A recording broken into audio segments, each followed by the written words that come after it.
So ayan guys, naikabit ko na yung battery. Dumating din yung connector natin. Ayan, simpleng circuit breaker lang for testing and video only purpose. Kaya hindi muna tayo bumili ng mga heavy duty.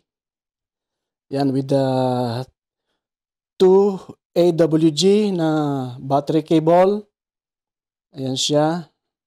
At yan, papunction na siya. Yan, ang ating battery ay 26. Yan, 26.5 volts.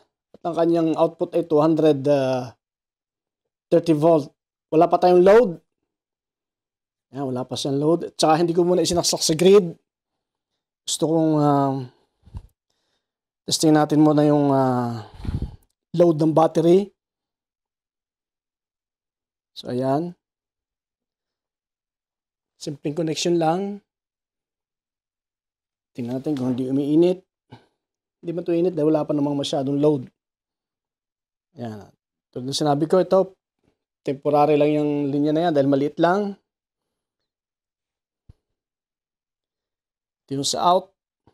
Ito naman yung sa input AC. Ito. May natin kakabit.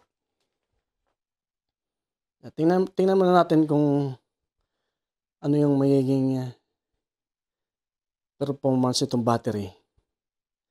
At ating ito i-discharge ng siguro mga 50%. Okay, let's do it.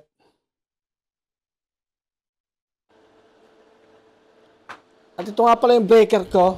Ayan, 150 ampere. Yan po ang ilagay natin. Medyo mataas-taas.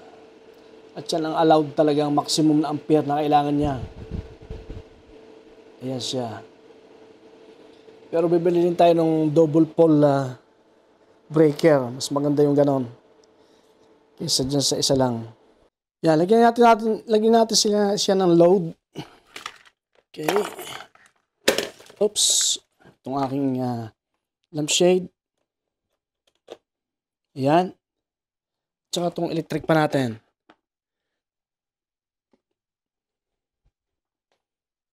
Ayan siya. Gumagana na siya.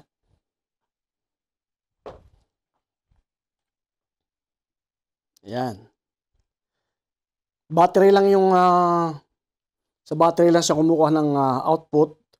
Hindi natin sinaksak sa grid pa. Ayan. Tingnan natin yung kanyang wattage. Ayan. Yan, voltage niya ng battery, 26.4. At ang output, 230 volt AC. At yan ang wattage niya. 14, 15. Yung consume niya.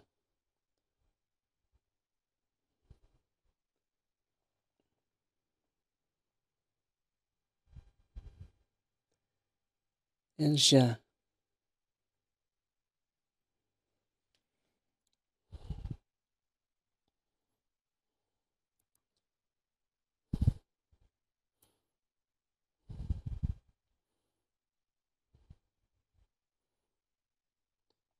So gaya ng sinabi ko kanina, sinet ko siya sa utility priority. Kapag wala ng battery, yung utility ang mag-provide ng power. Pero di pa natin sinasaksak siya. Ayan.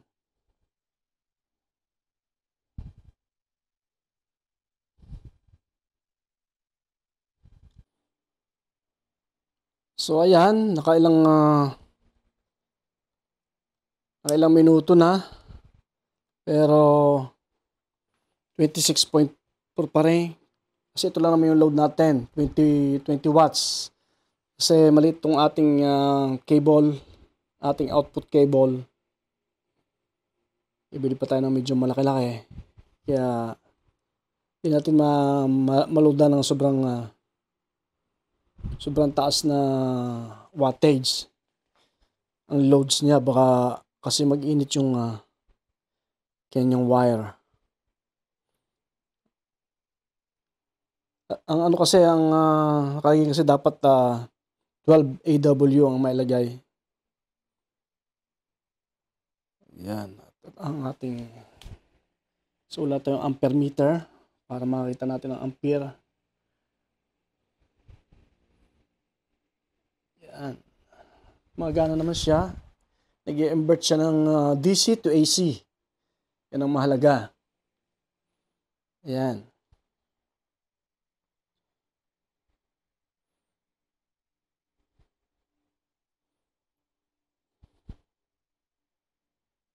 So ayan, ginamitan natin ng medyo mataas-taas na wattage, ating water heater, water kettle, at saka itong ating electric pan. Ayan, and then 138 watts ang consume niya. Ayan.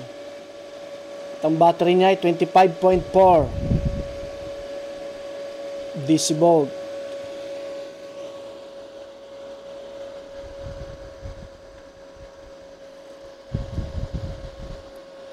Hindi natin nga matutunan, hindi natin maload na ng medyo malaki-laki dahil maliit itong ating wire sa output. Tsaka wala pa itong wala pang circuit breaker din. Dapat may breaker dito. Although may breaker naman sa, may protection naman dun sa sa loob ng ating inverter, pero kailangan natin ng external. Mas lalong safe pag may external breaker. Sa input at saka sa output. Ayan. Papainit tayo natin tubig gamit ng battery.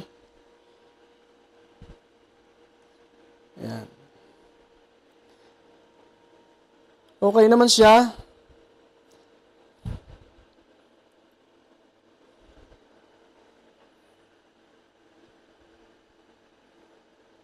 Kapag nalobat naman tong nalobat tong battery sa hindi ko na tanda kung anong settings yung aking, kung ilang percent bago mag-charge.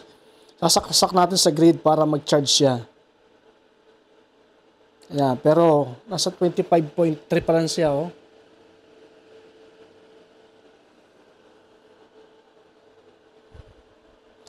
Okay guys, this is my test video of my inverter. Isan 4.2 kilowatt, 24 volt. Until my next video. So, thank you very much and please subscribe Jerry DIY TV. Merci beaucoup, au revoir.